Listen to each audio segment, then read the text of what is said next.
Hello and welcome to the Art of Reni Stephan virtual gallery exhibition. This selection of works was on display at the Assyrian Renaissance art exhibition and classical concert that took place on July 2nd. For those of you that weren't able to visit us in person, this virtual gallery is a wonderful way to interact with and still learn about the work, and it will also tell you what works are still available for purchase. Reni Stephan is the resident artist of the Assyrian Cultural Foundation, and for the past 2 years, he has been working with our fine arts director, Joseph Battlepour, to create this collection of never-before-seen works. Stephan is originally from Baghdad, Iraq, and he uses his work as a way to bring traditional Assyrian themes and narratives into a contemporary context. If you want to find out more about Reni, I highly encourage following him on social media. His website is Lamasu Art, and his Instagram is @Reni_art81. And you can also find, by clicking here, you can go right to the website. Moving on, let's start to take a look at his artwork. Starting on this wall, we have a selection of small charcoal works. Stephan is very interested in the works of our traditional 19th century masters and is a frequent visitor to the Detroit Institute of Art. This piece of the angel is a rendering of one of the sculptures on display at the museum, and we can see that he is using those traditional methods to inform this portrait. He is using high contrast light and shadow, also referred to as chiaroscuro, and we can see that this composition is really timeless and really dynamic. And so by studying these traditional methods, Reni is able to incorporate those elements into his own work. And then he is able to incorporate it into particular subjects in his own life as well, whether that be portraits of family members or of other animals and things that he'll see. Moving on, we have another selection of portraiture from the artist. This time, on the far left-hand side, we have a portrait of his son. In the center, a self-portrait. And on the far right, a portrait of his father. The portrait of his son and father were done as tributes to the figures to indicate their importance in his life and how they serve as an artistic inspiration and support for his goals. The self-portrait of the artist also includes a lot of interesting elements and symbols at play. In the self-portrait, we see the artist in a moment of self-doubt and of contemplation. We can see his gaze is lowered and despondent, his brushes are lowered and even dropped to the ground, and his easel is empty a canvas. However, in the background of the painting, and also serving as a source of light in the background of Reni, are all of these symbols. On the far left, we have a cross that is illuminated by a candle. This is meant to represent Christianity and how Reni's religion serves as a guiding light in his life, and how it comes first above all else, which is why it is first up on the mantle. After the cross, there is a miniature statue of Ashurbanipal, which represents his Assyrian heritage and culture. We see this portrait of his son once again appear within this painting, which is kind of meta, a painting of a painting, but it also indicates the importance of his family and of his lineage as an inspiration in the work that he is creating. And beneath that portrait, a white rose, which is known as the flower of hope and love in Reni's work. This white rose appears as a symbol a number of different times in paintings throughout the gallery and is used, as the name indicates, as a symbol of hope and love continuing to grow, even in moments of adversity or of moments of self-doubt, like we see in this painting. Right around the corner, we have a painting entitled Tree of Life. Before Stephan was the Assyrian Cultural Foundation's resident artist, he was a regular competitor in the Assyrian International Art Competition. This piece was submitted in 2020 and came in first place. That year, the theme was Tree of Life. In the painting, we see a young girl named Nineveh who is holding a depiction of the Assyrian wounded lion relief. This wounded lion relief is representative of the Assyrian nation in pain, and she's holding it in a very loving and comforting way. In the background of Nineveh, we see a lush tree of life still blooming and growing and almost encompassing her as well. This is meant to represent that even in these moments of sadness and of pain, there is still potential for hope and growth towards a brighter future. The next selection of works, I believe, really speak to Reni's talents in portraiture. What Reni typically does is he works off a picture of the subject that he would like to paint. By doing this, he is able to capture a particular expression and posturing of the figure. And by being able to control these elements, he is able to evoke the emotions and narrative that he wants from the portraits. I believe this is very well done in his portrait of Jesus Christ, which is on the far right-hand side. This film still is initially taken from the movie Son of God. And Stephan felt that this movie best depicted the figure as he had always imagined him in his mind, as very kind and warm and welcoming, and with this precious and comforting smile as well.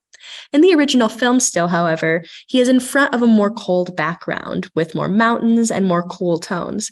And so Stephan opted to change that and put a more lush garden, representing that hopefulness, optimism, and joy that is present in the expression as well.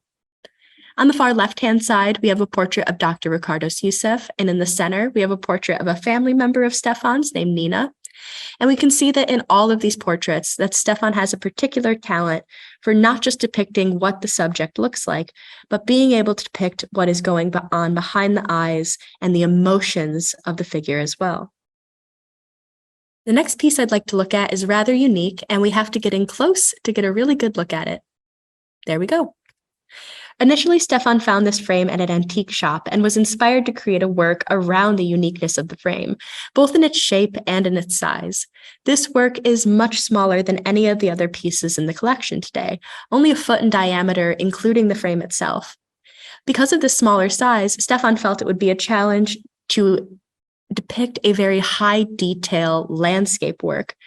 The scene in question is of Christ walking on water, and this is a scene that requires a lot of detail and narrative composition in order for it to be readable and understandable.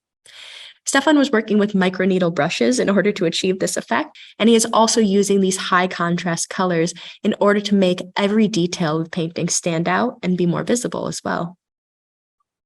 The next painting was made in direct collaboration with our fine arts director, Joseph Battlepore.